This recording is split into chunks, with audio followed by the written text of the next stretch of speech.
Mivavaka fiamenana, mivavaka fiamenana. Fandarana arahanao eto amin'ny andramoka izao sy ny ankilajeo. Isaky ny alatsinainy hatramin'ny zoma amin'ny 7 alina ora eo. Mivavaka fiamenana. Iarahanao amin'ny mpanompon'Andriamanitra Radio Salama Mivady sy ny groupe izay mahalesy. Andrenesanao toroteny sy fampahelezana. Mivavaka fiamenana. Mivavaka fiamenana. Sambatra izay volaniaino aho ka miaro toro mandrakariva eo am-bavahady ary miandry eo am-polam-bahavarako.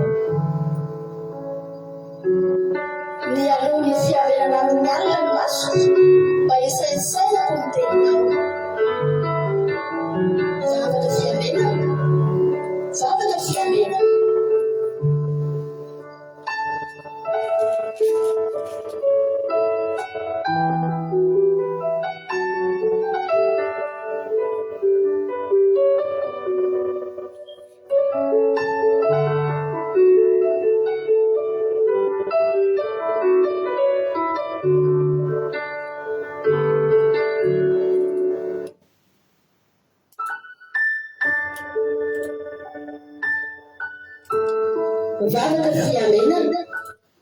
Amin'ny fivelina lehibe indray andro lasina mpamalalo ny anao amintsika amin'izao fotoanana izao. Izay falibenay ny tenako a miarabanao a tonga soma tsara ato anatin'izao fandarana izay rahanao amin'ny fandarana andramoka izao ny akiradio sy ny mpikambana ato anatin'ny groupe Zemaris dia manonona ny fiadanan'ny tompo a amintsika tsirairay avy isa-tokantrano isam-batan'olona tonga soa indray ianao a ato anatin'izao fandarana izao. Androany no tonga miaraka aminay dia teteny aminao hoe tsika sendrasendra korona tongavanao eto a fa tena misy raharaha ilan'ny tompo anao. Halleloia.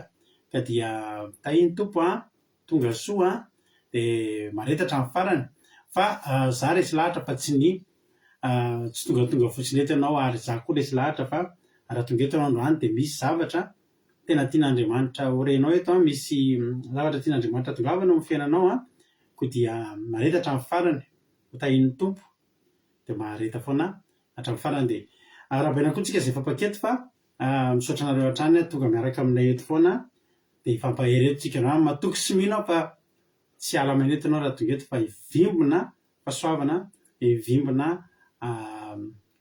hiakatra ny fononao velona indray ny fanatenanao dia ho tahin'ny tompo a isika tsirairay avy.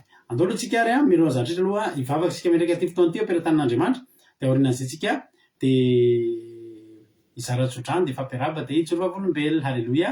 Tahin'i Jesosy ary ranambavy Marie Angela any Dubai izy a no hitondratsika anaty vavaka fanombohana amin'ity androany ity. Marie Angela, anao ny fitenenana. Mankasitraka pasitera ny fitenenana dia manonona fiadanan'ny tompo a amina remanakavy kely eo dia tahin'i Jesosy daholo antsika rehetra. Iaraka vavaka risika hanomboka ny fotoana. Andriamanitra tsara fo indrindra, mbola faly misaotra anao indray izahay amin'izao fotoana izao. Misaotra midera mankalaza ny anaranao masina fa tsara ianao tompo. Misaotra raha io fa lehibe dia lehibe ianao a, mankasitraka ny amin'ny fahasoavana sy famindrampo. Misaotra anao ny amin'ny tontolon'andro izay nomenao anay. Misaotra anao ny manokana Jehovah ny amin'ny fahatongavana eto satria inona dia amin'ny ora itenenana zao Andriamanitra mety misy any ho any misy marary tampoka, misy indesin'ny fahafatesana, misy azon-doza amin'izao ora itenenako izao. Koa isaorina anao Andriamanitra fa tsy misy aminay amin'izao vondrom-bavaka izao, tsy misy aminay menakavy reto ka hoe miaran-doza dia isaorana anao nanavaka anay amin'ny be sy ny maro. Tena mankasitraka Jehovah, hafa tokoa manompo anao tompo, voaharo amin'ny zavatra rehetra, tsy misy fanahiana na dia ny kely ary satria ilay Andriamanitra dia mombanay mandrakariva. Halleloia. Dia ankehitriny Andriamanitra dia apetraka am-pelatananao izao fotoana izao. Okanay ny fanatrehanao Jehovah, anenika anay tsirairay avy isan'ny tokantrano ary anakohako amin'ny toerana izay misy anay Andriamanitra ny feonao indray androany. Raha hitondra ny hafatra ao ny mpanomponao dia ianao ny hanendry ny lelan'izy ireo, ianao hanome tolo-tsaina ho an'izy ireo, ahafahan'izy ireo hampita izany hafatra ao izany aminay tsirairay avy. Dia izy teny izay ho lazaina eto Andriamanitra mba hanao manokana izany teny izany. Dia ao kosa heny mba handray tsara ny hafatra ao ary mba tsy hamilivily izany amin'ny zavatra hafa Andriamanitra fa tena hifantoka amin'izany izahay Andriamanitra. Dia ankinina aminao ny connexionnay mba tsy ho tapatapaka, dia ny ranomasina anay hanadio anay ary hiaro ny connexion anay mba hahafahanay hanaraka izany ansakasandavany. Ny fitaovana rehetra dia kasiho amin'ny rano mahasoa dia mba tsy ho hisy fahatapahana Jehovah, tena hoe andeha tsy ho hisy fahatapahana ny izany fandaharana izany, ka dia ahatonga anay hifantoka tsara Jehovah malala. Apetraka am-pelatananao feno izao vavaka izao dia misandrata Tompo, misaotra Jehovah. Haleloia, amen. Alleluia, mankasitraka andrinanao raha nambavy Maria Angela tamin'ny vavaka manom-pezana entinao. Dia Andriamanitra manankiram-pahasaovana any amin'ny fiainao dia mitombositra, dia mitombo fahasaovana foana hatrany hatrany dia mahareza foana amin'ny asan'ny Tompo. Haleloia. Raha isarony tsodrano amin'ny bokin'ny Isaia 4:7 no jerentsika amin'ity androany ity.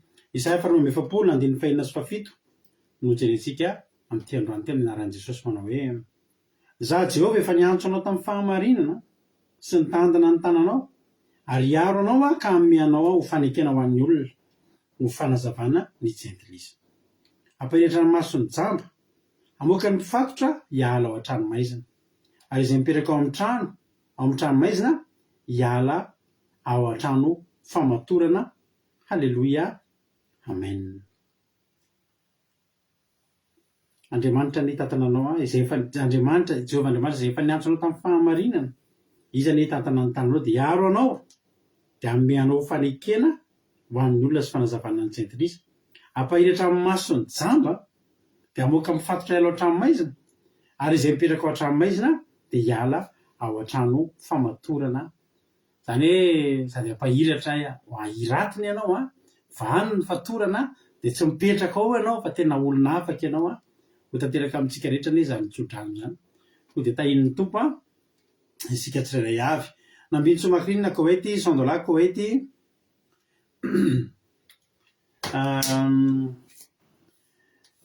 Nambiany Somakrinina Koety, Versilina, ary nareo mbola manao le TS Tesiniany ireny efa mahazo tsodrano inga zao e. Versilina France, razana so Sylvie Koety. Andao tsika tsy iraro soa azafady iny. Andao tsika ampionina andranambavitsika Sylvie fa narary moa ny rain'ny ranambavy Sylvie fa hatramin'ny somary elaela kely dia nody mandry androany ny dadany.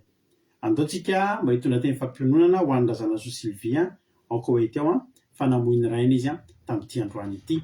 Tsika moa dia pralahy mpianadahy pravavy dia araka ny fomba teny malagasy hoe tanana ankavia sy havanana izay didy mararika, dia andao irary fampiononana ho an'ny ranambavitsika razana so Sylvie tsika fa mitonam-pahaoriana izy androany. Dia averiko ny teny fampiononana nofanao any keo ranambavy razana so Sylvie hoe mahireza fa lalana tsy maintsy lovantsika mianakavy ny fahafatesana efa nahalehibe anaky dada dia tsofintsika rano izy tapitra ny azakazakany.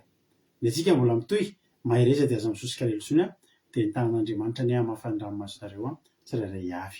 Miely sobe anjahana Arabia Saodita, Ikirandrina Solo Madagasikara, Itody Noeline France,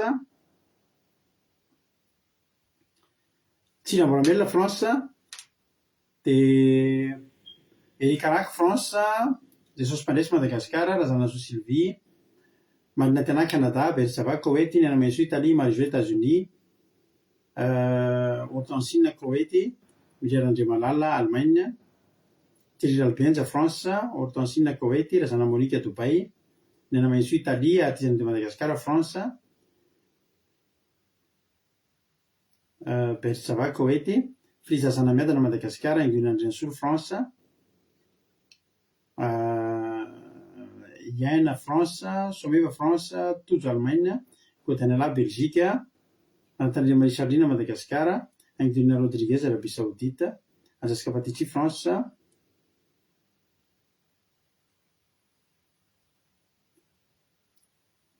Lovlitina France,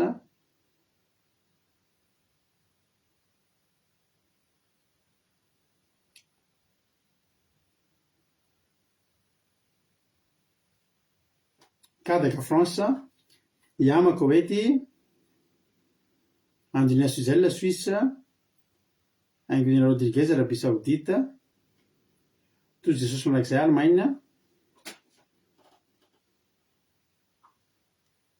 Fenarakout France, Anathalie Marie-Charline Madagascar,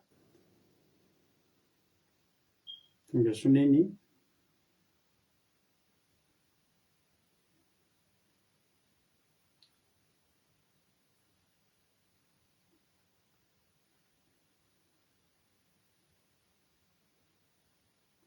misobianjany fanteneko to ihany koa dia tahiny tompo ary a isika mianakavy dia mahay reza daholo na nizy vavolombelona ny fahasoavana mahazo repos kely any olona vao vita fety dia efa miasa tamin'ny herinandro ty a zany re dia nahazo repos kely a alleloia dia afaka makaina tsara tsy miasa amin'ny herinandro ty a zava-dehibe zany a afaka androany zao nitolona tamin'ny anomboka maly fako maly mitolona amin'ny lanezy ny olona za mijanona atao trano alleloia tsara Jehova tsara ny fahasoavany a dia ny tantanany koa ny dia ny mampionina somary tsy dedikely fa nandeha namangy kely a ny zanaka tany paritany izy hatramin'ny omaly dia efa tafoditsomatsara atao tokantrano dia tafavory-soamatsara indray ankohana mba indrampo ilay vizona vavolombelona zokinina hoe fa efa tafavory-soamatsara ato indray a miankonana rehetra ho dia tahin'ny tompo a izay ny vizona vavolombelona vitany adidy vitany rehetrarehetra Jesosy amaly fitiantsika rehetra ihany koa tamin'ny teny mamy sy ny firaritsoa tahin'ny tompo daholo izay ary ny vizona vavolombelona anjaranareo indray zao inona no azonareo hanomezam-boninahitra an'Andriamanitra tamin'ity androany ity inona no mba zavatra mahafinaritra nataon'Andriamanitra tamin'ny fiainareo tamin'ity androany ity a dia izay indray no olazaintsika eto sady eno hira ihany tsika halleloia alefantsika tiritery ela tsy nenotsika ity vao tena ela tsy nenotsika teto tirity dia enotsika izy androany a dia daholy ataontsika tirity a ho an'Andriamanitra ny voninahitra meno finaritra dia amaky ny fizony témoignage-nareo ary nazay dia hitrambitrany amin'ny toriteny tsy mety ndrana-bavy mametsika meno finaritra daholo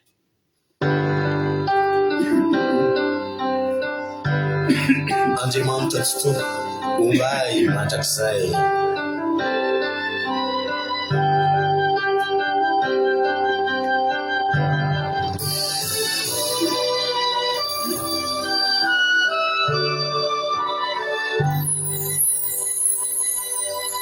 ny fahasoavanao no natomizao airayo tsy medika ny monona ny anaranao ray fantatro vainam daolony fiarako mino ao fa tsy anary arianao ny fiainako rehetrankiri hoaminao ramino sinatra favorona ratsitraka misaoy titrio angilanao vafanio akaikinao fa manomeriwa misaoy titrio angilanao vafanio akaikinao fianna Banjarkisa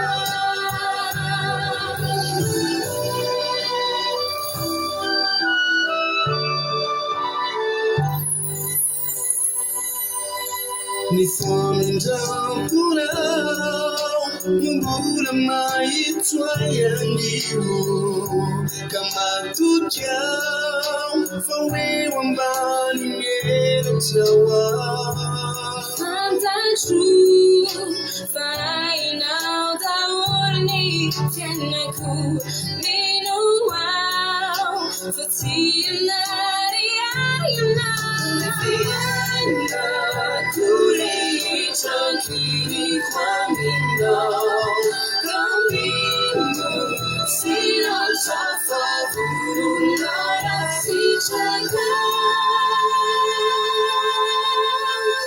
Sorry, teacher, you need to know that when you were kiting now, for mommy, why?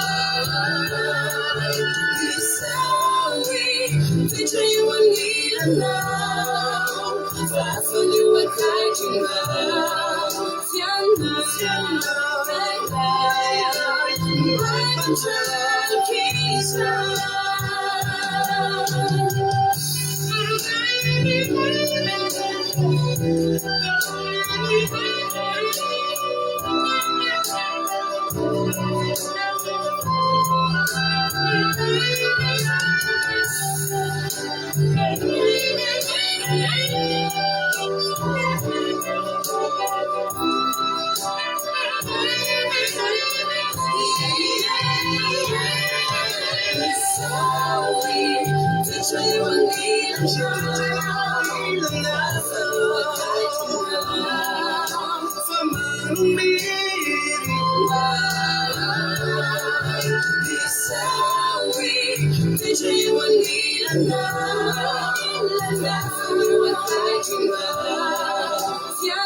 Umbai mandraksay. Manao mandrakizay koa le Jehova, halleluia. Dia tahiny tompo isika tsirairay avy. Dao ary saotranareo sahady ny amin'ny fanoratana, misaotranareo koa amin'ny fampahirizana andranabavitsika Sylvie dia ho lasan'izay ny ratsy rehetra aranabavy Sylvie. Ny témoignage vakitsika zao izay isaorana anareo ihany koa. Nitoetra ny fiadanam-po, isaorana ny tompo hoy Friza zana miadana tsara Jesosy. Tonga soa koa zana Monika Dobay, tonga soa ihany koa hoy androndresozela velona Jesosy fa tena nombany ny tontolo andro mianakavy androany, nahazo fahasalamana sery sy tanjaka ihany koa, alleluia. Ny voninahitra dia ho anao rery any Jesosy malala, alleluia.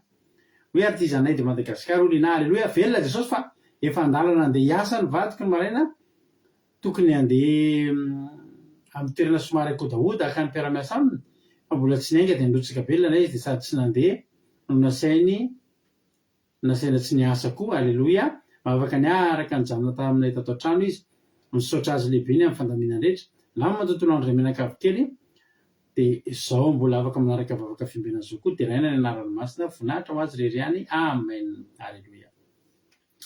Omera soa be anjany misaotra Jesosy mbola nomeny ny tombon'andro androany, fa nilamina tsara ny tontolo andro androany, feno fiarovana tsara ny asako, amen. Anao itojo ny tontolo androko androany itojo isaorako an'i Jesosy fa nisy zavatra nataoko efa ela zay dia androany izy vita noho ny fomban'Andriamanitra dia falibezava vita ilay izy, dia nahy Jesosy niaro sy nanome hanina saza ho any menakavy kely, alleluia, amen. Saotra tojo hoy marina aty anay isaoran'Andriamanitra ny tantana tontolo androko androany ary name fahasalamana hery sy tanjaka tafo ary sakafo nomeny avokoa indrindra fotoana irahantsika eto indray, alleluia, amen. Zany marina aty anay hoe rikaraka hoe direct Jesosy fa mbola nomeny tombon'andro hery sy tanjaka ary fahasalamana izay menakavy sady notantaniny ny dila ny voaka nandeha ny asa sy nisy lozana azo no mbola nalaminy ny asa mandrarah rehetra. Amen. Tsara Jesosy. Raha Jesosy malala fa vita somatsara ny tombonandro isomeva mbola mahazo fahasalamana hatrany, mbola velonaina somatsara sika mianakavy tonga eto. Tsara ianao Jesosy malala tompony sabata. Halleluia. Amen. Halleluia. Sotra betsaka. Velona Jesosy hoy lovritinava narovany sy ny tantany tontolo andro ny mianakavy anio tsy azony loza fa tonga somatsara ato trano. Halleluia. Amen. Anitra Clarisse tonga soa Madagasikara. Mitotony linina misaotran'Andriamanitra fa nahazo mpanofa trano sy nareta taratasy izay nandrasako ny andrasana dia raiko Jesosy. Halleluia. Hoy ny olo malalasy ny tahiny Jesosy sika rehetra tompoko dia raiko Jesosy fa nomeny tombo taona pasoavana indray any io misaotra azy fa no fitantanany ny fiainako hatramin'izay dia ka hatramin'izao ary mbola isaorako azy ihany koa ny mbola nitantanany ny andro rehetra mbola omeny ahy. Halleluia. Ndao irarisoan'ny noro malalasy tsika fa anniversaire ny androany dia mirary anao ho tahin'Andriamanitra trany dia efa mahatra amin'ny androm-piainanao any ny fiadananao ranambavy noro malalasy dia raha mbola misokatra koa ny masonao dia tsy tsahatra hita amin'ny fiainanao any Jehovahandriamanitra. Halleluia. Arabaina. Velona Jesosy fa dia mbola mitohy amin'ny fitsona vavolombelona itozy. Halleluia. Halleluia. Voninahitra. Laza les commentaires. Hoy ama hoe voninahitra ho an'Andriamanitra. Irery ihany fa mbola nahatratra zao fotoana izao indray. Ary raha tapitra ny internet androany dia tena niasa aloha hoe dia efa hoe andeha atory amin'izao zany fa tsy mahay mivavaka fibenana fa tsy navelan'i Jesosy alahelo fa tonga izao alina zao ny internet. Halleluia. Ary nisy solomaso patron koa nanahirana anazy nitady anazy tanaty tôbila roa nampiasaina ny savahana ny solomaso io fa tsy hitany mihitsy. Zaho moa mizatra nalaiko tany dia niandry anazy nitady ilay izy dia vezy amin'ny tôbila eo fa tsy hitany mihitsy ary ny raza sady ny narahany teny hoe aleo ianao indray no mijery azy fa ianao izay tena spesialy. Halleluia. Vao nitsidika teo amin'ny varavarana devant ny tômôbily za dia hitako nefa 15 minutes ny savanzavainy tao ary tena niteza hoe hitanao zany fa ianao io spesialy mihitsy. Halleluia. Tsara Jesosy. Mahafinaritra kosa za zokamo spesialy ianao. Jonathan Alamainina tonga soa. Hoy Roseminahy voninahitra n'Andriamanitra dia nefa nandalo tsara ny tontolo andro sady maneho vavaka izy raha misy tsy salama dia nisotrany vetivety. Halleluia. Tsara Jesosy. Nathalie Marie Charline. Velona Jesosy malala teo amin'ny fiainako ka dia tonga soa eto amin'ny vavaka fibenana misaotra azy nanamby anay tamin'ny asa natao sy aronay tamin'ny loza sy ny rofo rehetra. Amen. Hoy Berta hoe misaotra n'Andriamanitra ny lamina tsara ny tontolo andro mbola velonaina na mianakavy dia raina Jesosy malala. Amen. Noélie Fanto France tonga soa. Halleluia. Misaotranareo amin'ny fiarabana any noro malalasy. Zay no ela tahiny tompo daholo tsika misaotra anareo. Misaotra betsaka amin'ny fanondratana ny fitsona vavolombelona famezam-boninahitran'Andriamanitra fa tsara izy. Avy hatrany tsika dia hatramin'ny tenin'Andriamanitra. Tenin'Andriamanitra izay hoe teny-drana vavintsika mamia. Mami no hitondrantsika anatin'ny tenin'Andriamanitra androany ka zao dia ampandrotsika avy hatrany ary izy. Mami, anao ny fitenenana.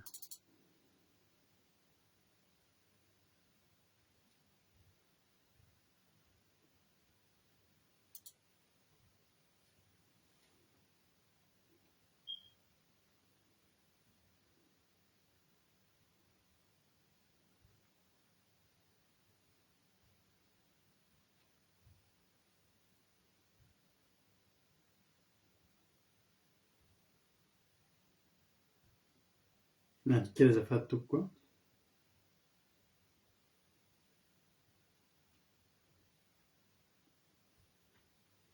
Tahiny Jesosy pastera dia tahiny Jesosy atsika rehetrarehetra. Manonona fiadanan'i Jesosy anie manapaka anatin'ny filosika tsirairay avy amin'izao raha sy fotoana izao. Mbola resaka fahasoavana sy fitahina be ho ary avana mbola afaka hizaran-tenin'Andriamanitra amintsika. Ny tenin'Andriamanitra izay fampahirizantsika dia hitantsika ao amin'ny Jona.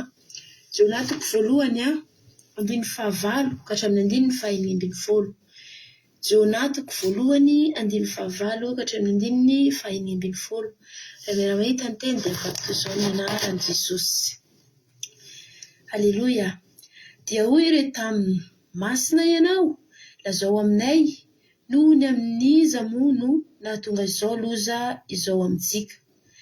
Inona no raha fanaonao ary avy taiza ianao? Aiza no taninao ary avy tamin'ny firenena iza ianao? Dia hoy izy tamin'ireo, Hebreo aho ary Jehovah Andriamanitry ny lanitra no ivavahako, dia izay nanao ny ranomasina sy ny tany mena dia raiky tahotra indrindra no olona ka nanao taminy hoe adray izato ataonao izato. Fa fanto ny fanandositra hiala eo anatrehan'i Jehovah izy, satria efa nanambarany tamin'izany dia hoy ireto aminy: ataonay ahoana ary ianao mba hahatony ny ranomasina aminay, fa mbola nihananonja ihany ny ranomasina, ary hoy izy tamin'ireo: betao aho ka hatsipaza ny anatin'ny ranomasina hahatony ny ranomasina aminareo.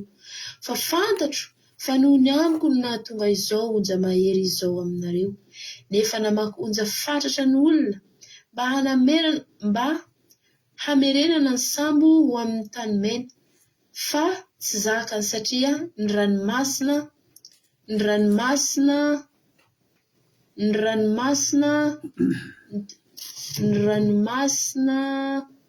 na mbola ny hamonja mafy ihany dia nitaraina tamin'i Jehovah izy ka nanao hoe: mifona aminao izahay Jehovah o, an'ity lehilahy ity, ary aza atao ho mpanjatrandra marina izahay, fa ianao Jehovah o, efa nanao izany sitraka ny fonao. Dia nobetain'ireo Jona ka natsipy ny tany anatin'ny ranomasina, ary dia nitsahatra ny fisafaky ny ranomasina. Dia natahotra ny Jehovah indrindra ireo olona ireka namono ny zavatra natao fanatitra ho an'i Jehovah sady ny voady. Alleluia, amen.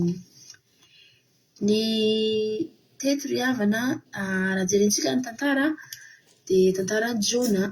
Jona nindran'Andriamanitra ka Niniveh izy dia nandositra ho any Tarsisy. Niniveh no programan'Andriamanitra ny rahan'Andriamanitra ny Jona, fa tsy nikely ny sitrapon'Andriamanitra fa nandositra nakany Tarsisy izy. Dia rehefa tsy nagnaraka ny sitrapon'Andriamanitra, tsy nakany any izy dia nahita loza, satria be dia be ny olona niaraka taminy nandeha tao anatin'ny ranomasina momba sambo, niampita sambo. Dia fantatrantsika tsara ny tantara, jerentsika ny Jona toko voalohany manontolo manambara hoe fa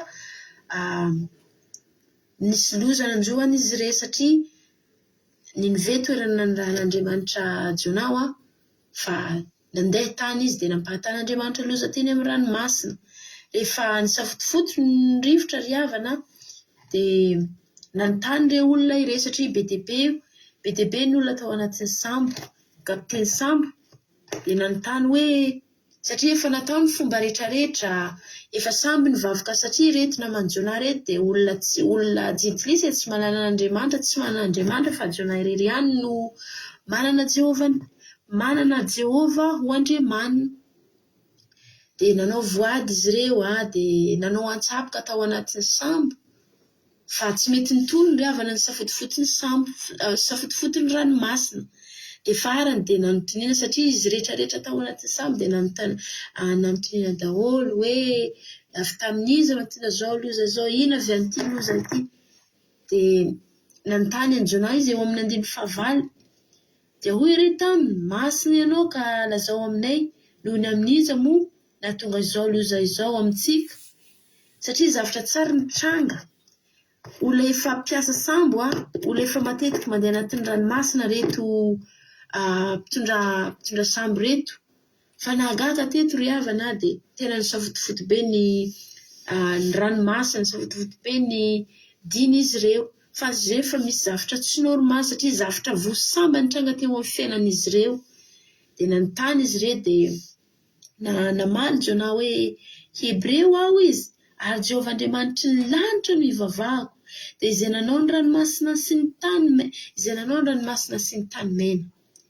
Rehefa nandre ny lazan'ny Jehovah Andriamanitra ireo, na dia jentilisa aza izy, fantatro izy ireo fa misy Andriamanitra nanao ny lanitra sy ny tany. Dia raiky tahotra ny olona, satria fantatra izy ireo tsara fa misy zavatra tsy mety nataon'ny Jona natonga iloza io, satria zavatra tsy tsara fitranga teo amin'ny fiainan'ireto olona ireto. Ny titran'ny toriterentsika androany ry havana dia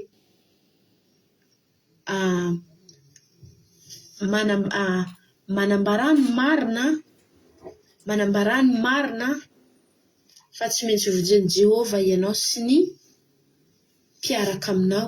Raha milazany marina isika tsy avelan'Andriamanitra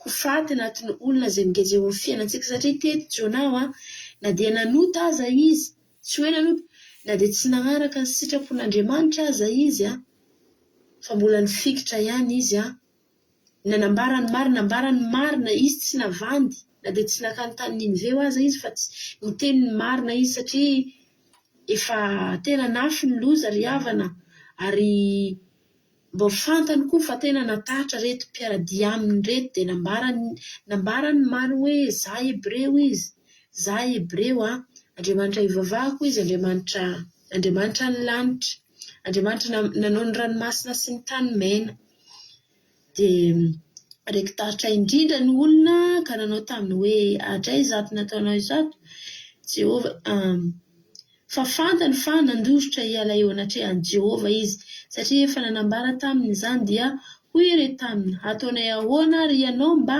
hatony ranomasina aminay fa mbola mihanonja ihany ny ranomasina natahatra reto olona reto ry havana fa dia nangataka Jona hoe satria fantatra Jona tsara fa satria nisy fanetrentena koa teo anatrehan'i Jona fantany tsara fa avy taminy nahatonga loza atsipazo ao anatin'ny ranomasina aho izy dia natsipin'izy ireo tany izy dia vokotra rehefa nambarany Jona marina tamin'ireto olona reto ry havana dia navokatra raha mbola nandengandenga Jona tsy nanambarany marina mety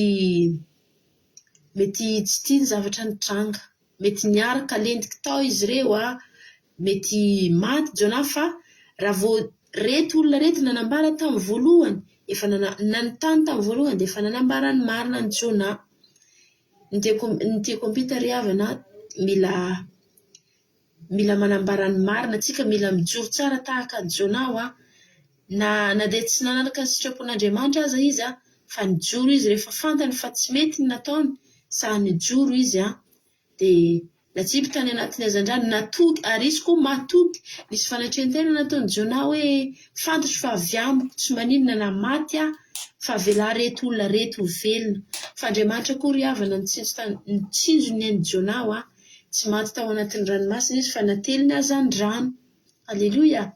Dia ny zavatra tena mahakasika ry havana dia mbola nivavaka sady nangataka tamin'Andriamanitra reto olona reto na dia tsy nanana Jehova Andriamanitra fa noho ny fandrenesany reto olona reto hoe Jehova Andriamanitra ny lanitra izay nanao ny tany mena no vavahany Jona dia resy lahatra izy reto dia lasa natahatra Andriamanitra teony eo izay hoe lasa fitoriana filazany tsara teo amin'ny reto olona reto ilay fijoroany Jona eo amin'ny 19 hoe Hebreo zanak'Israely ry alleluia taranaka voafidy Andriamanitra nanao ny tany mena no Andriamanitra ivavahako to dia voakasika fony reto olona reto dia raha nanipiny Jona tao anatin'ny ranomasina izy dia mbola nivavaka nangataka tamin'Andriamanitra izy ireo hoe aza tapamon'olona izahay ho izareo aza tapamon'olona mpandratra-drà izahay fa olona matahatra anao dia natsipiny izy ireo Jona dia farany ry havana dia nitsahatra ny tafidrivotra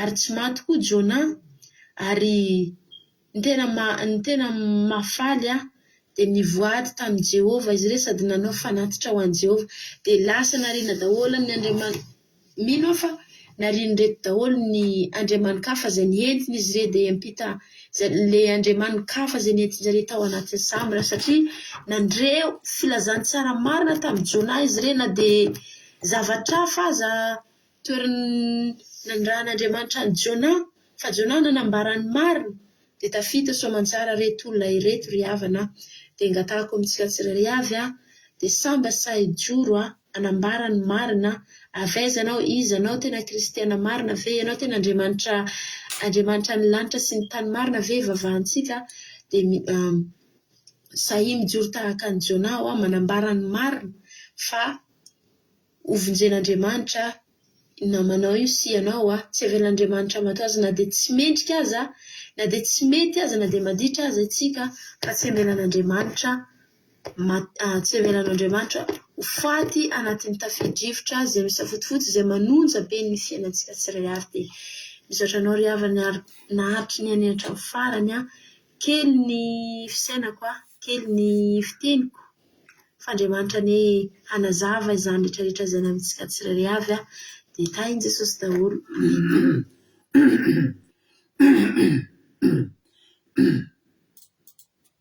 Alleluia. Mankasitraka indrindra anao raha mamita ao anatin'izay tenin'Andriamanitra izay nentinao izay dia Jesosy any hamaly fidianao dia mitombositra dia mitombo fahasoavana hatrany anambavimamy. Misaotra anao rehetra ihany koa mampahery azy mankasitraka azy amin'ny toriteny fa mampahery andry zareo ireny teny ireny. Jona toko voalohany 9:29. Ny tantara moa dia fantatritsika raha verina kely ny tantara dia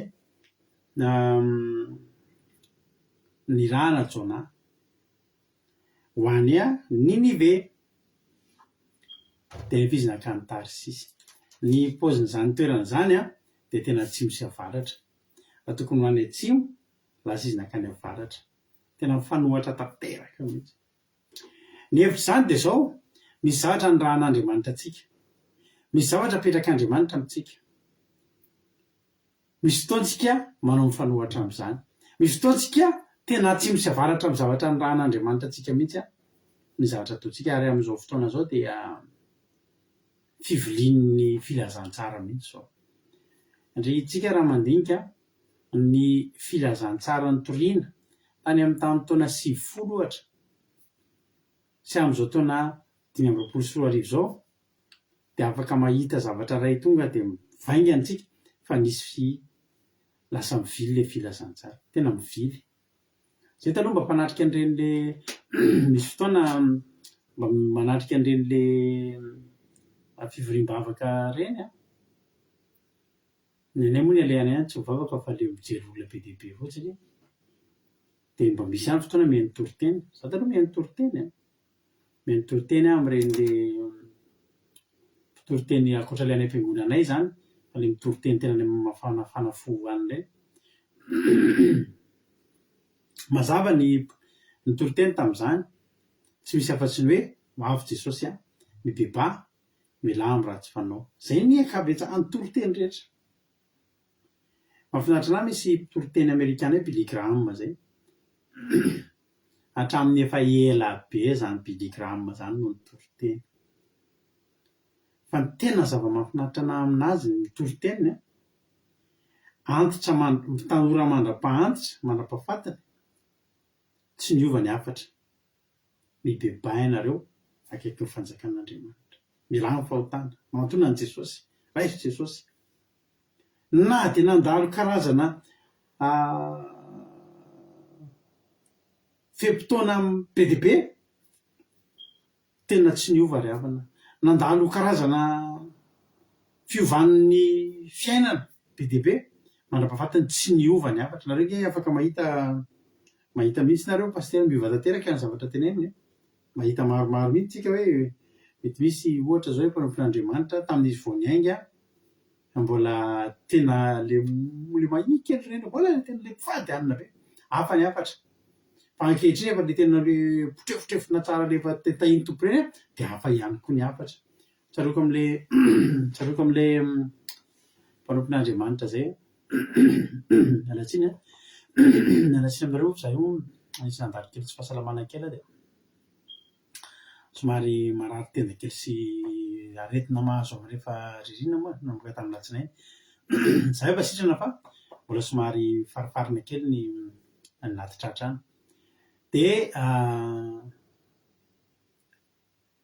taloha izy io mpanompon'Andriamanitra io mamory olona izy anatina efitrano kelina fianarana ireny no efitrano-tsekoly ireny no faina anaovana fotoam-bavaka.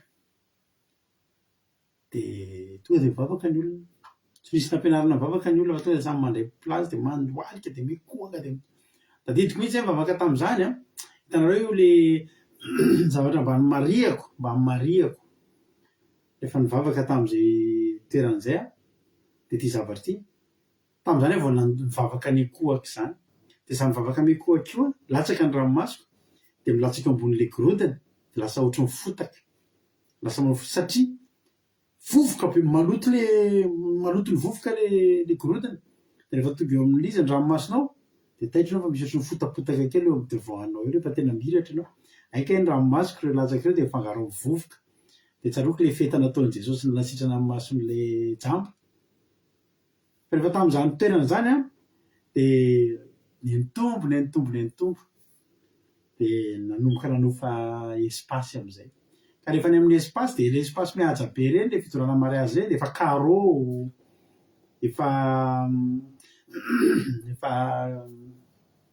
tsara dia nisy mpanampin'Andriamanitra anankiray teny hoe efa miova ihany moa zao izy ny toerana idirantsika efa iova ny endriky ny olona ho avy tsy ilay olona tonga tary amin'ny pepetrony fa misy olona ho avy hafa mihitsy mety misy mpanao politika hozy izy mety misy olona ambony ka zao izy na dia ilay fivavahantsika andao mba ho frera amin'izay mba asiana endriny amin'izay zany hoe tsy hanao ale Jesosy dia mitomany tsy hanao arehetso zany fa tena hoe amen Jesosy alleluia dia somary gaga moa zay tao anatin'izay hoe tsy za rery ny gaga somary gaga daholo fa amin'ny alalan'ny trano ve no satria ve niova ny trano dia ovaina ny fomba fivavaka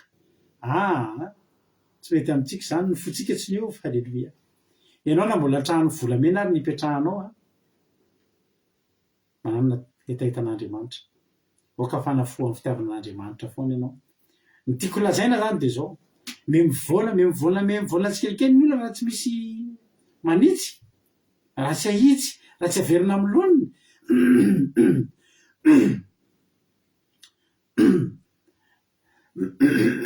raha tompoka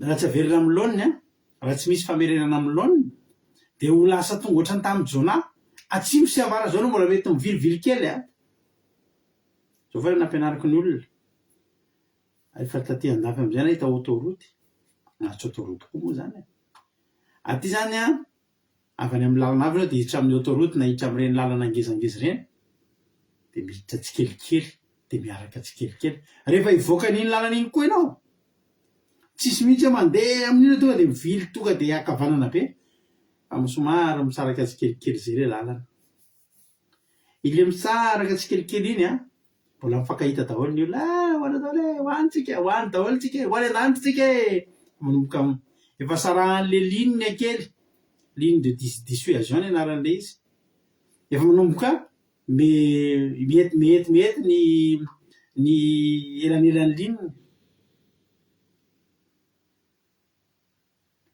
fa mbola mifankahita mety mbola mandeha 500 mètres mihitsy ary mbola miaraka fa sady miparefeloery dia hitombony fisarahana dia indray amin'izay makany a Bordeaux makany amin'ny ranabavy Rosemena indray makany a Lyon makany amin'ny ranabavintsika Antsasikapatitsika taloha zany lasa tsy misy avaratra mihitsy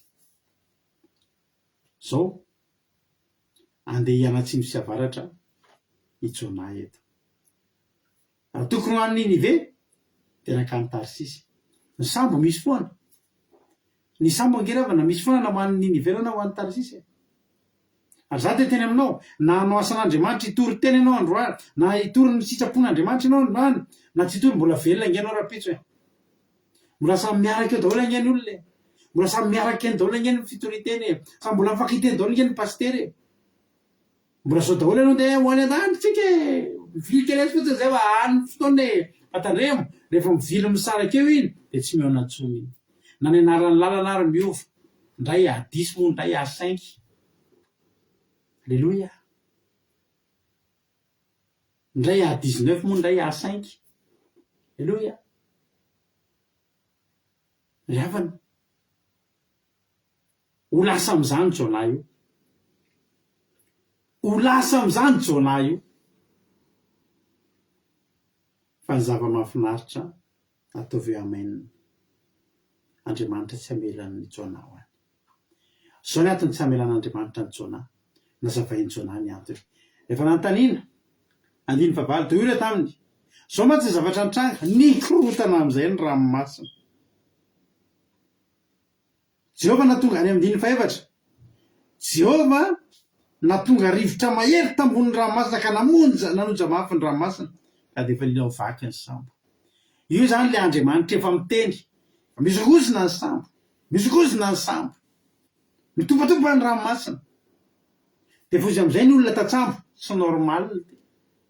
Nareo rehefa zatra miaraka amin'Andriamanitra ianao de mahatsapa ianao hoe tsy normal zao zavatra mitranga zao. Ohatra teneniko anao nararirary kely zao tamin'ny latsinainy tamin'ny latsinainy iny za nanao fandarana narary be mihitsy ny tendako maliko mbola narary tena tamin'ny latsinainy tena tsy afaka nitelina mihitsy na de ndrorako ary tsy afaka teloko fa tena narary mihitsy ny tendako tamin'ny latsinainy iny.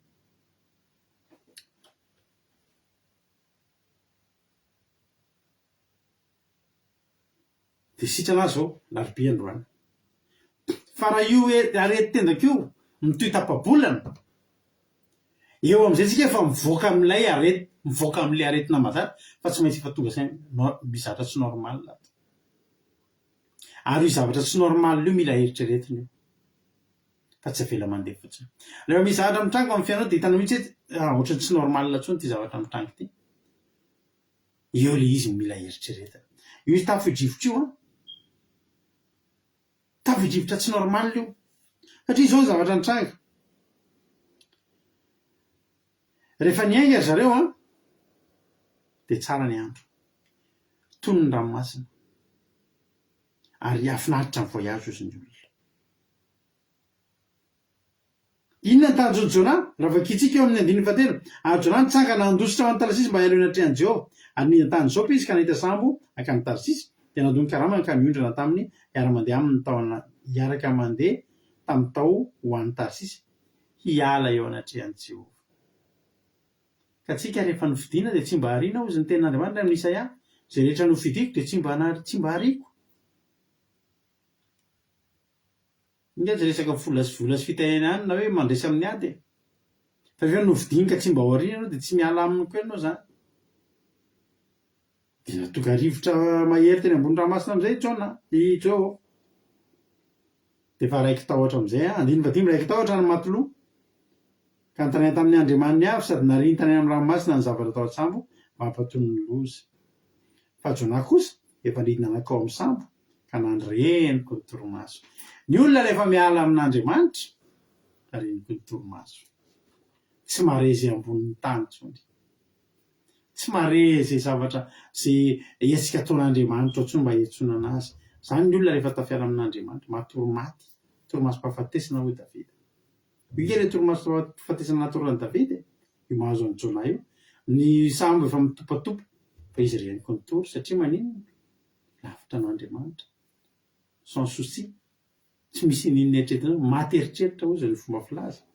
Nakao aminy kapiteny Tsango hoe endre ty ianao reniko ny torimaso foana mitsangana ka antsony Andriamanitra ao fa angamba hevitra atsika Andriamanitra ka de tsy ho faty isika.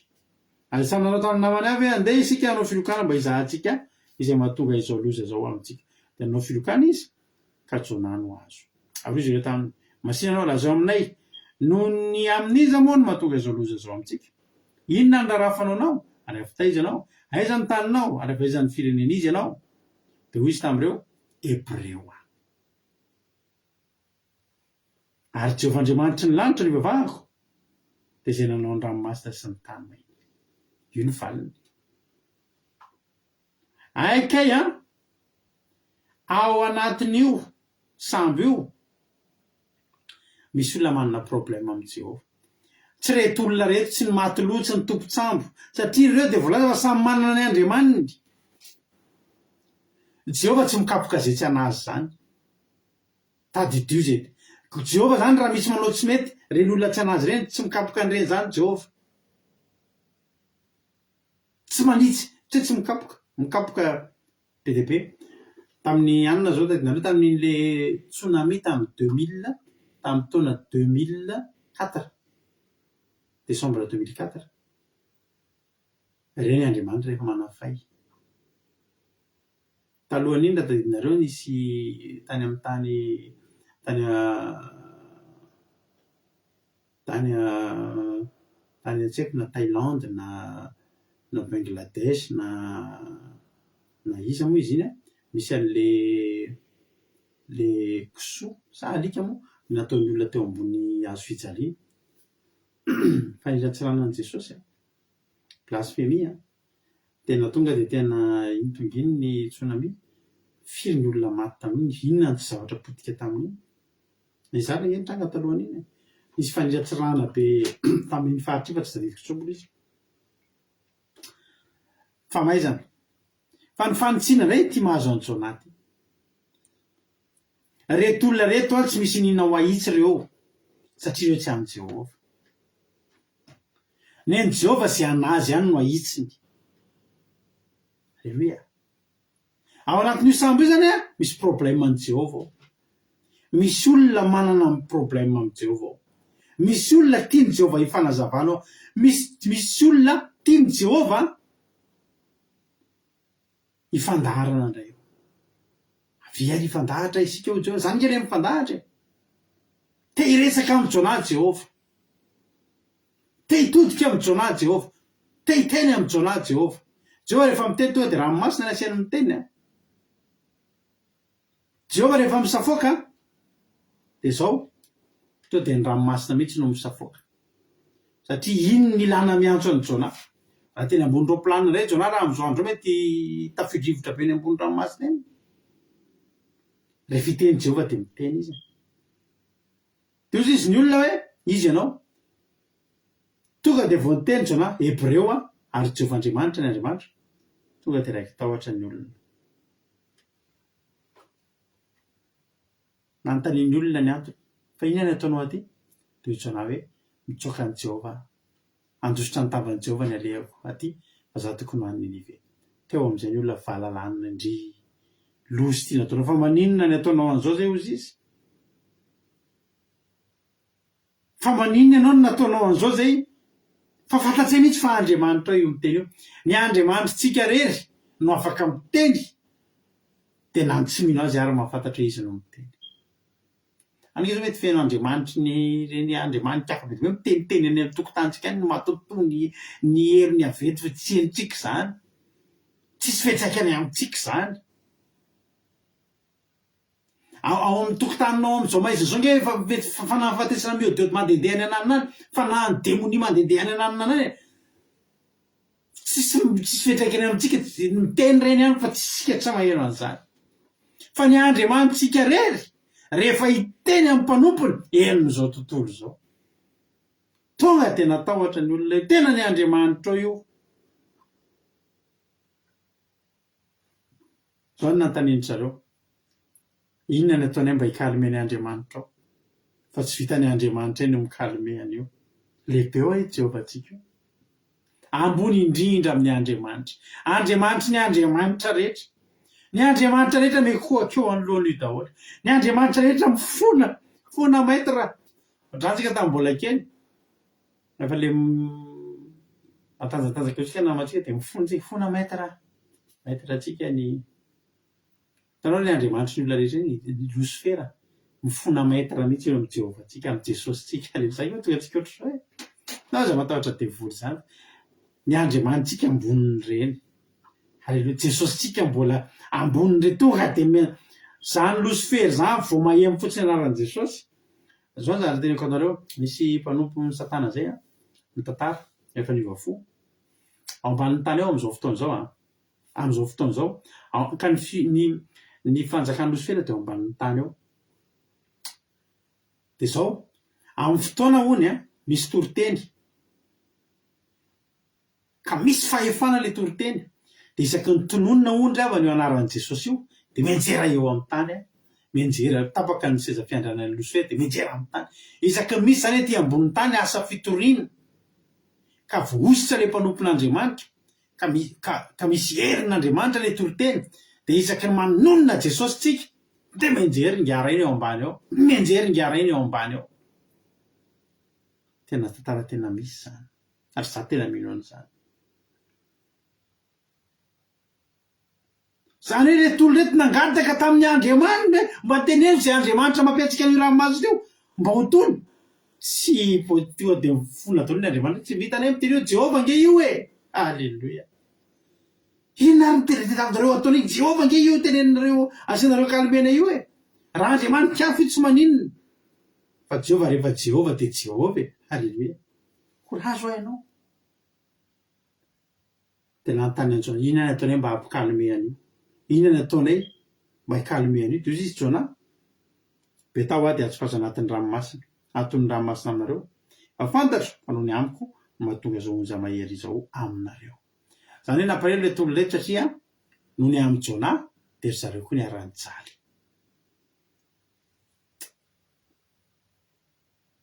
Jehova mila miresaka amin'ny Jona Jehova mila mifanazava amin'ny Jona nenay ny tokantranontsika mandalo ady de miara-miatrika an'io ady io na dada na ineny na ny ankizy nefa dada ny misy problème amin'ny Jehova zay nge le izy rehefa tsisy vola ohatrany tsy mandeha ny asan'ny dada satria ahitsiny Jehova dada de hatramin'ny ankizy ka hatramin'ny trondro ka hatramin'ny zao atao tsy ny ankizy ihany nenay velomo mato fa velomo manzaka velomo manotrondro zay mipotrondro tsy manam-bola na tsy idiram-bola de nona ny ankizy nona ny saka nona ny trondro nona ny vorokely misy vorokely koa eo tokotanina eo ary maromaro ihany zany didinay zany de mba ohatr'izay ihany koa endretolo reto Jonany nanao nataony mba niezaka any nge zareo ny antso ny Andriamanina fa araka ny teniko tany hoe Jehova no miteny ka ary Jehova mila miteny amin'ny mpanompany zao ny tenen'ny Jona tsapany Jona fa tsy tokony hijaly retolo reto satria problèman'izy Jehova mitodika amin'ny dada androany na neny raha ianao tokony hitodika amin'ny Jehova misy problème ianao sy Jehova ndana regleo ny problème anao sy Jehova mba tsy hijalindreo ankonanao ray manontolo na regleo ny problème anao sy Jesosy mba tsy hikorontana ny fiangonana ray manontolo alleluia fa tsy nety aloha ny olona hoe hamon'olona ve tsika mbola hebreo koa ve no vonoatsika tsy vao me ataony Jehova de andifa teo avao de namaky ny onja fatratra zareo mba hamerina ny sambo amin'ny tany maina fa tsy zakany satria ny ranomasina mbola nianan'onja mafy taminy ihany de nitanana tamin'ny Jehova izy ka nanao hoe mifona aminao zay Jehova aoka tsy ho faty zay no ny amin'ity lehilahy ty ary azo atao mpandatsaka raha marina izay fa nanao Jehova rehefa nanao ny sitraky ny fonao hitanareo zany natao hoe mibaboka alleluia mivavaka tamin'ny Jehova tsy na mihitsy reto olona reto satria mahery ny Andriamanitsika mahery ny Andriamanitsika ho alleluia tonga soa Marcel Rafalimanana zay avy nahitana hoe de miara-panao manoka zao rehavanao malala de natsipy Jona ary rehefa natsipy Jona de nepitainy izy hoe Jona natsipy tany anaty ranomasina ary de nitsahatra amin'ny fisavoaky ny ranomasina de natao ohatran'ny Jehova indrindra ireo olona ka namono zavatra atao fanaritra ho an'i Jehova sady ny voady olona tsy mpanao fanaritra amin'ny Jehova no nisehon'ny herin'i Jehova nanao fanaritra mihitsy nanao fanaritra hodorana mihitsy ny olona na de tsy mpanao an'izany gaga ny Andriamanitra zao rehefa ny Jehova ndray fanaritra hodorana fa Jehova no mahery izy ry zareo zao rehavana malala za rehavana malala de tena anao androany tena tian'Andriamanitra Jona raha isinao nge rehavana tsy teny mbola eny ambony ranomasina mbola eny am-pikasana mbola eny am-pikasana andeha ho any Tarsisy zany hoe amin'le atsimo sy avaratra de efa nahitsiny Jehova raha tonga tany Tarsisy io tsy voahitsy tsony raha tonga tamin'ny tany maina io tsy voahitsy tsony raha ianao androany ahitsiny Jehova mbola vao mikasa ianao mety misy amintsika vao mikasa andeha hanao zavatra tsy sitrapon'Andriamanitra ontsojanotsika tamin'ny voalohany taona teo ho voaro amin'ny ratsy rehetra ny ianao ary Jehova hiaro anao amin'ny ratsy rehetra voaro amin'ny ratsy nge raha fa ny Jona ny olona zao mety hoe tena mijaly zany tena mampijaly be mihitsy ny Jehova Andriamanitra ry Jona tsy mampijaly izy ka miaro amin'ny ratsy rehetra izy aonao fomba fiarovany amin'ny ratsy rehetra ahitsiny eny azo zany hoe faizina mihitsy Hebreo 12:fahavalo nge vakitsika Hebreo 12:fahavalo aonao zany tenin'ny Hebreo 12:fahavalo fa izay tiany Jehova no faiziny ary zay zanaka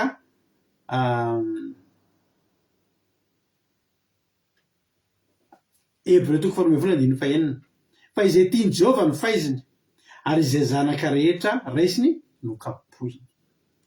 Fa maizana ny antony aretanareo 17 Andriamanitra na mitondra nareo tahaka ny zanaka fa iza moa izay zanaka tsy faizindrainy fa raha tsy faizina tahaka ny hitondra anazy rehetra nareo dia zazasary fa tsy zanaka. Averiko fa izay tiany Jehovah no faiziny ary izay zanaka rehetra raisiny no kapohiny. Fa maizana ny antony aretanareo an'Andriamanitra. Andriamanitra mitondra nareo tahaka ny zanaka fa iza moa izay zanaka tsy faizindrainy ary raha tsy faizina tahaka ny hitondra anazy rehetra nareo dia zazasary fa tsy zanaka. Zazasary zany tsy zanaka nateraka zany.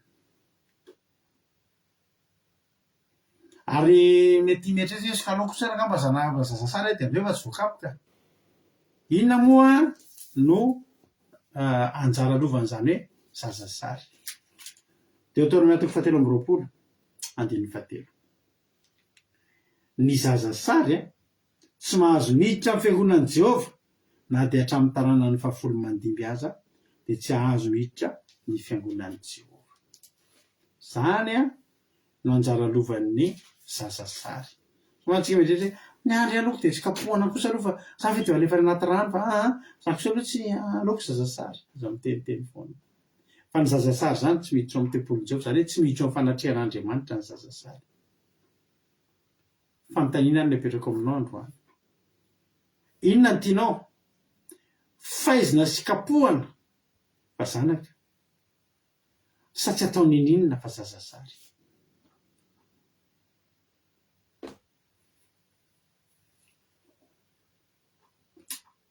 Aleo faizina ry havana, aleo ahitsy ry havana, aleo ahitsy. Fa le ahitsy nge mampahitsy ary rehefa mahitsy nge ianao dia tonga any amin'ny tanjona ireny. Tena tonga dia nitsinain'i Jehovah teny ampovoan-dranomasina, mbola tsy tonga tany amin'ny tany maina, eny ampovoan-dranomasina aty ny ahitsy kosa Jehovah. Zao ry havana tsy azo anaty rano io fa mila mifanazava amin'io. Halleluia. Hozy ny olona maty an'izay Jona, ndry nampalahelo kely le mpivavaka, tsy mampalahelo izy. Hébreu Jona 2:2 ny soramany dia namonjena ny Jona sy ny vavaka matsotra nataony. Aika le olona natsipy io. Zao to dia tenin'Andriamanitra. Jona 2:2 ary Jehovah nanomana hazan-drano lehibe hitelona ny Jona. Tanao io ranomasina mikorina misafoaka io io sambo mitopatopa ny rano ny alon-drano io aorianany eo fa misy hazan-drano manaraka. Efa voabaiko na azo baiko miandro topy. Halleluia. Io hazan-drano lehibe io efa niomana, hoy ny tena Jehovah nanomana.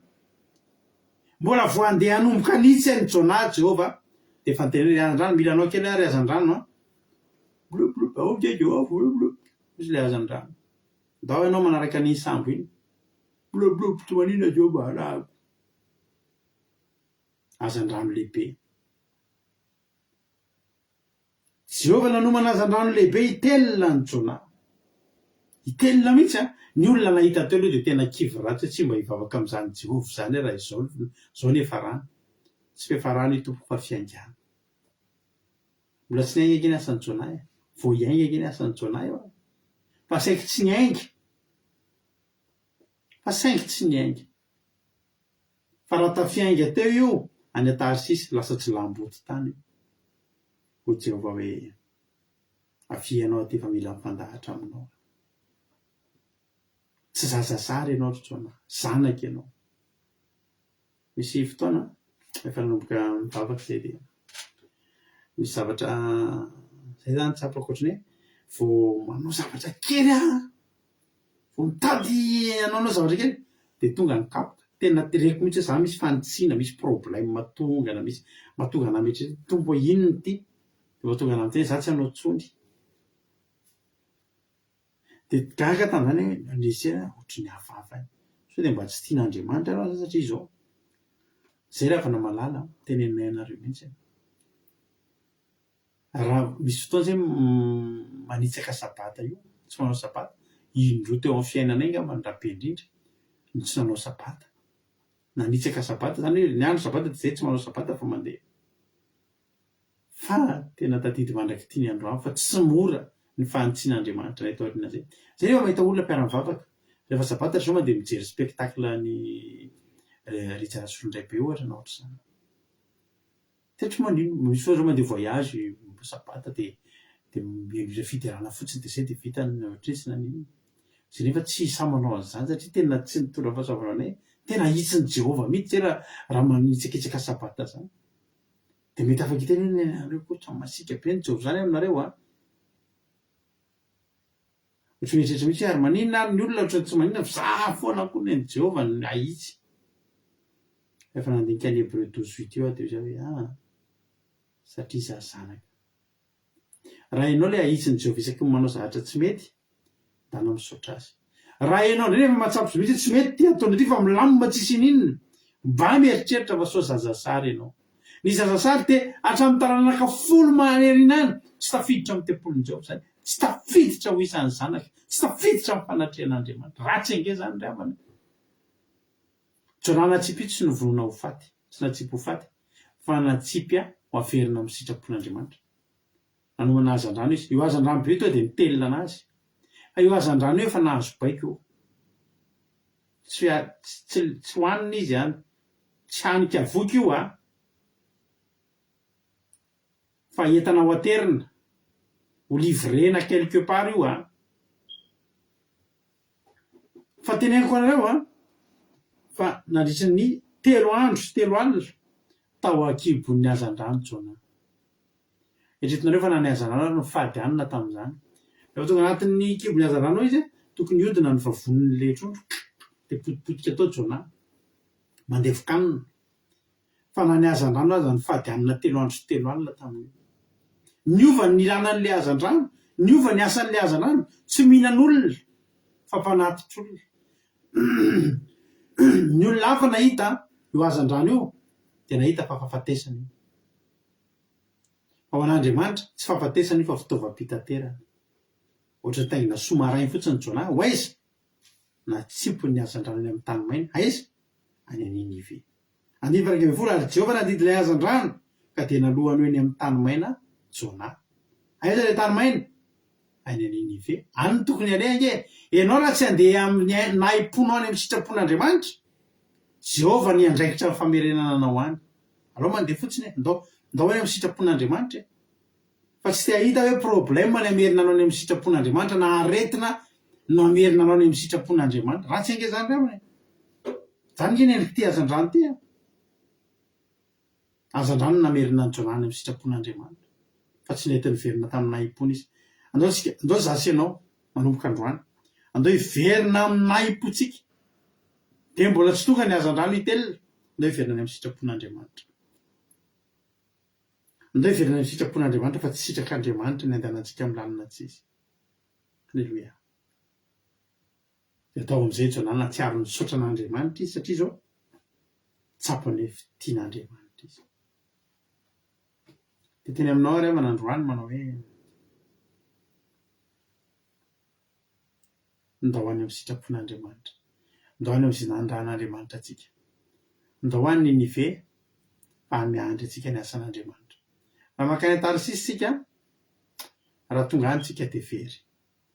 Mora tsy tonga any tsika de anaty hazan-drano tsika no miverina makany amin'ny sitrapon'Andriamanitra. Aza miandry hazan-drano lehibe ianao hitondranao any amin'ny sitrapon'Andriamanitra. Androany hivavaka tsika. Olona terity izara fahatsapana aloha tsika. Halleloia. Ty tapitra ny toriteny. Halleloia. Ndao izara fahatsapana tsika. Inona no nakasika anao? Inona no azonao ambara? Andao tsika izara fahatsapana. De zarao aminay eto inona ny zavatra mba nakasika anao a? Inona ny zavatra mety voarainao a? De afaka zarainao zany a ao anatin'ny fotoana vitsivitsy izarana fahatsapana miditra mivantana eto. Inona nakasika anao? Inona azonao ambara? Inona azonao lazaina? Ndao tsika izara fahatsapana. Ndao any amin'ny sitrapon'Andriamanitra. Halleloia. Ndao tsika sady efa misy olona tafiditra ao a izara fahatsapana. Halleloia.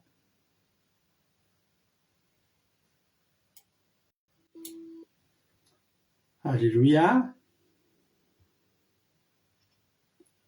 ndao ary raha ohatra ka efa ao raha mapitsika Ainglina Rodriguez dia andao toeto mitsika azy ary ny fitenenana inona ny azonao ambara androany inona ny azonao lazaina Ainglina Rodriguez. Alleluia, mankasitraka pastera na me fitenenana dia manona velanan'i Jesosy amintsika rehetra. Dia mankasitraka anareo mianadahy tamin'ny tenin'Andriamanitra, tena hoe mampisaina be ny tenin'Andriamanitra. Zavatra tena nakasika be anahy dia hoe ny olona rehefa miala amin'Andriamanitra dia tratrany dia rendriko ny torimasom-panahy ary tsy mahare intsony izay hetsika ataon'Andriamanitra aminy. Dia faharoa hoe ny Andriamanitsika ihany no afaka miteny ary na ny olona tsy mino azy raha dia manaiky. Dia hoe raha itsika no manana problème amin'ny Jehovah raha ohatra hoe izaho sy ianao dia itsika tokony miregle an'ilay problème antsika amin'ny Jehovah mba tsy hahatonga ny fikorotanana ho amin'ny ankohonantsika. Dia faran'ilay hoe na dia ny olona tsy mpanao fanatitra amin'ny Jehovah ary rehefa nahita ny herin'i Jehovah dia lasa nanao fanatitra. Dia Jona raha ny tena farany dia hoe aza miandry ny hoe ny hazan-drano ny telinantsika fa andao dia izao dia hiverina ho amin'ny sitrapon'Andriamanitra satria i Jona tsy hoe natsipy anatin'ny hazan-drano izy ho faty fa tao izany no natsipy tany izy tany izy no nahitsin'Andriamanitra. Dia itsika tsy tokony andry an'izay fa izao tsika dia tokony miverina tena hoe mandeha amin'ny sitrapon'Andriamanitra. Dia izay ny tena nakasika pastera dia mankasitraka indrindra tahin'i Jesosy daholo. Amen. Alleluia, mankasitraka indrindra anao ranabavy Ainglina Rodriguez tanatin'izay fizarana fahatsapana mamy be izay. Dia Andriamanitra manaiky repasoavana any maro fity anao dia mitombositra dia mitombo fahasoavana foana hatrany hatrany mahereza foana amin'ny asan'ny tompo. Halleluia. Apiditra olona hafa manaraka indray antsika hizara fahatsapana manaraka. Halleluia. Ka raha ohatra efa ao marina ty anahy dia minanao avy hatrany ny fitenenana. Marina ty anahy inona no azonao ambara anao fitenenana.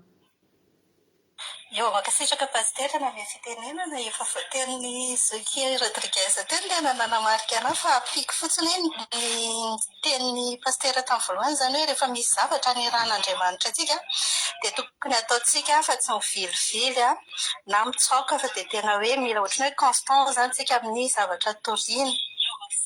Na hoe tsy hoe rehefa miova hoe lasa bota be sy botrefona be dia hovaina ny zavatra fa tena hoe ao anatin'izay constance izay.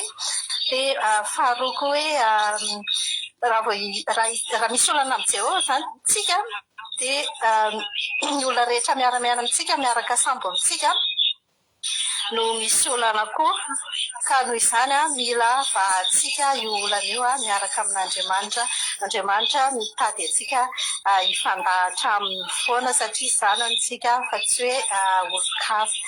Mankasitraka indrindra anareo mianadahy tamin'ny toriteny androany tahin'ny tompo daholo. Alleluia, mankasitraka indrindra anao marina ty anahy tamin'ny fizarana fahatsapana dia Jesosy any amaly fity anao dia mitombositra sy fahasoavana hatrany vavy marina ty anahy dia mankasitraka indrindra fa mahafinaritra be ny fizarana fahatsapana. Resika piditra olona hafa manaraka indray ary hizara fahatsapana manaraka indray. Halleluia. Raha ohatra ary efa ao indray ary raha tojo dia minanao avy hatrany fitenenana inona no azonao ambara inona ny azonao lazaina tojo anao fitenenana. Jesosy pastera dia misorabetsaka anareo mianadahy tamin'ny toriteny fa nahafinaritra sady nakasika. Dia ny tena nakasika anahy ilay hoe Jona nalefan'Andriamanitra tany Ninive nefa izy lasa lalana mifanipaka be mihitsy ny nalehany lasa nakany Tarsisy. Dia hoe aloha mihaino tsara ny feon'Andriamanitra foana sy lalana sy alefan'Andriamanitra fa hitan'Andriamanitra foana ary anarin'Andriamanitra arina dia ny manodidina anao raha ohatra hoe miteraka zany za moa mbola tsisy zaza tsisy nina fa raha hoe efa ohatrany hoe miditra sady amin'izay zany hoe raha hoe zany ny zanaka vady sy rehetrarehetra dia miara mijaly daholo ny ankohonana ohatra lenareto hoe na saka sy ny trondro sy ny mety voalavo kely any ambadimbadika any ary miafinafitra any mijaly daholo nefa dada ny nanao ny ataony na mama ny nanao ny ataony ohatrany hoe tena loha mitandrina dia hoe rehefa ianao koa mizahatra tsy mety koa ataonao za koa tena tsapako misy zavatra kely fotsiny dia manarin'Andriamanitra fa mahafinaritra kely izy satria ny olona tian'Andriamanitra ny anariny. Aleloia, ny faiziny dia mahafinaritra indray izy amin'ny lafiny indray. Dia hoe aleo faizina, aleo tenenina toy izay zazasary mazazasary tsy miditra eo amin'ny fanatrehan'Andriamanitra, tsy miditra amin'ny tempolin'Andriamanitra, dia aleo indray raha mizahatra tsy mety dia aleo tenenina, aleo mahita an'izay indray raha toy izay hoe tsisy na dia mizahatra tsy mety ataonao raha dia tsisy kapoka an'Andriamanitra mihitsy, tsisy mafana anaran'Andriamanitra mihitsy, dia aleo mahita an'ilay tenenina foana indray aza zany. Aleloia. Dia izay nakasika anahy dia tahin' Jesosy daholo. Aleloia, mankasitraka indrindra raha tojo tanatin'izay fizarana fahatsapana mamy be izay koa. Jesosy any malofty anareo dia mitongositra sy fahasoavana daholo hatrany hatrany mahereza foana amin'ny asan'ny tompo. Aleloia. Antsika no hira anankiray milohan'ny anaovantsika milohan'ny hitondrantsika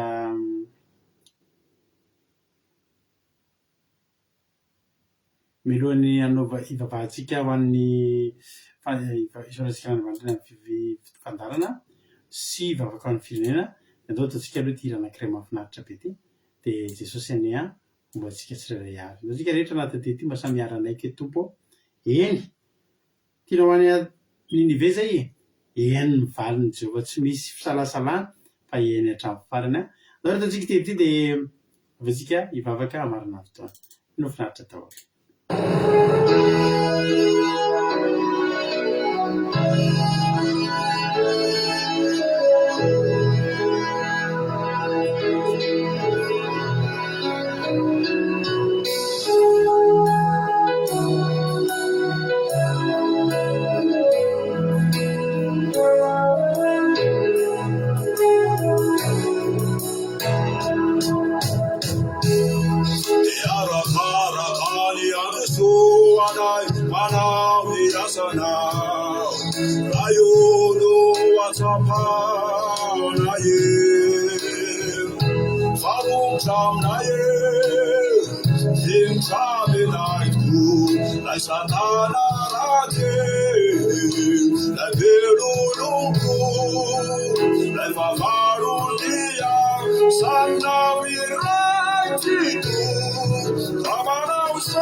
Eny Jesosy malala ao, misaotra anao zay Jesosy malala satria ny fahasoavanao tokoa dia zany no iranay androany. Afaka tena miteny an'izany zay hoe raha misy ny tianao atao Jesosy inona ny sitraponao nandrahanao anay dia tena tianao atao Jesosy dia mba te hira takany ampy fity koa zay hoe eny ho an'ny nive zay ataonay ny asanao, hotorinay ny fahamarinana, hotorinay ny fahamasinana, dia hitory fibebahana izay dia hanao batisany rano be zay dia tahiry sy hampianatra ny olona ny sitraponao dia mba hiezaka koa voatahiry ao aminao zay tsirairay avy. Misaotra Jesosy tamin'izany teninao zany, misaotra ny amin'ny fanitsinao anay isan'andro, fa tena tsapanay rehefa misy zavatra tsy ataonay fa ahitsonao zay, azany mbola profo milaza aminay fa tianao zay, tena tianay tokoa ianao, fa raha tsy nahitsonao zay efa tsy haitsonjany efa ranay tsirairay avy reto amin'izao fotoana zao. Misaotra Jehova, misaotra ny amin'ny fanitsina, misaotra ny amin'ny ranomasina amin'ny safotofoto, misaotra ny amin'ny toe-java-nisy rehetra teo amin'ny fiainanay nentina amin'ny anitsinanay, misaotra ny amin'ny hazan-drano lehibe zay mbola nomaninao itelinanay hitonanay any amin'ny tany maina, fa ndreny tsy samy tafavelona aty amin'ny tany maina noho ny fanitsinao anay noho ny fahasoavanao. Ka dia manome alalana anao mihitsy zay Jehova ahitsio rehefa tsy mety, ahitsio satria alohanay ahitsy eto an-tany, fa raha miala ety amin'ny fahalotonay zay amin'ny tsy fahatanterahanay dia tsy ho tafahoana aminao. Misaotra Jehova, dia raha laza saotra sy voninahitra ho anao, misaotra ny amin'ny fotoana zay tsy tapaka androany, misaotra ny amin'ny toriteny zay voatory avy amin'ny fanahinao masina daholo zany. Ka dia aterinay anao ny voninahitra ary misaotra anao zay. Raha misy ny tsy voalazako kely ny fararako ary fony fisainako, ianao ny anao mihoatra lavitra ho any reto zay tonga reto androany, raha mbola fitahiana koa dia arotsay aminy, raha mbola fahasoavana koa dia atobay amin'ny fiainan'izy ireo tsirairay avy. Eny Jehova, na dia zao torimaso zay niaretan'izy ireo zao azy, ianao any anonitra n'izany amin'ny fomba tsy takatry ny saina amin'ny fahasoavana be dia be avy aminao. Misaotra raha eo, dia raha laza saotra anao mandrakizay. Halleluia, amen. Zao mba mbatsika mihaja mitondra antsika ao anatin'ny vavaka ho an'ny firenena amin'izao fotoana zao mihaja hanao ny fitenenana. Halleluia, mankasitraka pastorana ny fitenenana mbola hiaraka hivavaka aritsika ho an'ny firenena. Jehovah Andriamanitra arainay tsara indrindra, felom-pisaorana anao indray izay tsirairay avy tonga teto Jesosy, fa tanteraka sy lavoraro ny fotoana teto, tsy tapatapaka ny fotoananay androany, fa mbola afaka miteny taminay ianao ka miaraka amin'ny teninao dia tena hoe mampisaina sy mampieritreritra anay, ahatonga anay tena hiverina tanteraka amin'ny sitraponao ary tsy hiova amin'izay rehetra nataonao napetraka ao teo amin'ny fiainanay ty Jesosy, fa andeha araka ny sitraponao, ampianary hiainanao zay Jesosy, ka andeha amin'izay rehetra nanondranao anay, fa ianao ilay Andriamanitra miteny aminay amin'ny lafiny zavatra be dia be eo amin'ny fiainanay Jesosy, mba tena hampitonga anay hiverina hitodika aminao. Ianao ilay Andriamanitra manity anay, manafay anay satria izahay dia zanakao, tsy zazasary Jesosy, fa ilay zanaka tena tianao, fa izany no mahatonga anao miteny aminay, manity anay, andehanana fa ny sitraponao Jesosy dia isaoranay ianao izany teny izany satria tena mamelombelona sy manaititaita ny etỳ anatinay indray mba tsotratra amin'ny torimaso izay amin'ny variana ivily amin'ny akaviana amin'ny akavanana fandeha amin'ny lalana efa voatontonao Jesosy malala ao dia isaoranay ianao lehibe lehibe izany teny mamy izany mamelombelona ny fanantenana sy ny finoana indray amin'ny fiarahanay aminao Jesosy ary eto dia eto anatrehanao ny firenena izay tena mbola variana ao anatin'ny torimaso amin'izao fotoana izao ary betsaka ny zavatra misafotofoto ny ranomasina eto ny firenena Jesosy satria ianao dia ampahafantatra anay iverenanay amin'ny lalana marina ny sitraponao ity firenena ity dia tiana ho tonga amin'izany Jesosy dia tena ampianaro ny tsirairay avy ny malagasy tsirairay avy tena hoe andiny teny dia tena hoe iverina hiavana aminao Jesosy mba hahatonga ampijanona ny fisafotofoto misy eto amin'ity firenena ity Jesosy malalao dia raha isaraka eto indray izay tsirairay avy amin'ny alina mandiniky dia nanay ny torimaso mamy ianao hitasomba ny tsirairay avy nizaniza nandreny teny teto dia milatsaka ao am-pony tsirairay avy ny teny izay mbanao mpanotonao Jesosy dia napetraka feno am-pelantanao izany vavaka izany Jesosy malalo aleluia amen. Aleluia, mankasitraka ny ianao raha mba miandry atao anatin'izay vavaka mamy be nentinao izay Jesosy amaly fity dia mitombotra sy fahasoavana hatrany mahereza foana amin'ny asan'ny tompo. Aleluia. Misaotra ny miady tsika tamin'ny vavaka firenena, misaotra mamita amin'ny toriteny dia misaotra Maria Angela tamin'ny vavaka fanombohana dia misaotra anao rehetra koa tamin'ny fizarana-pahatsapana ary misaotra anao rehetra izay tonga niaraka taminay koa. Jesosy amaly fity anareo dia mitombotra sy fahasoavana hatrany dia mahereza foana amin'ny asan'ny tompo dia mitombo fahasoavana daholo. Raha mbola sy amin'ny rahalany Jesosy ka tahiny tompo venana soamatsatsy dia raha pisony antsika dia efa mioaneto indray amin'ny ora mahazatra tahaka izao atsy fa mizomantsika sasakanom-bavaka fankalazana fahavalo taona ny vavaka fiambenana fandarina vavaka fiambenana fandarina andramoka izao azafady dia tahiny tompo daholo ary tsika dia raha pisony antsika miona akiradio point radio1 akiradio point radio1 afanao meno izao peo akiradio misy sotreny tsika nadiny telo amin'ny ray amin'ny efatra ny fito amin'ny folo maraina amin'ny ray amin'ny efatra ny fito amin'ny folo ora alina ny tompo daholo.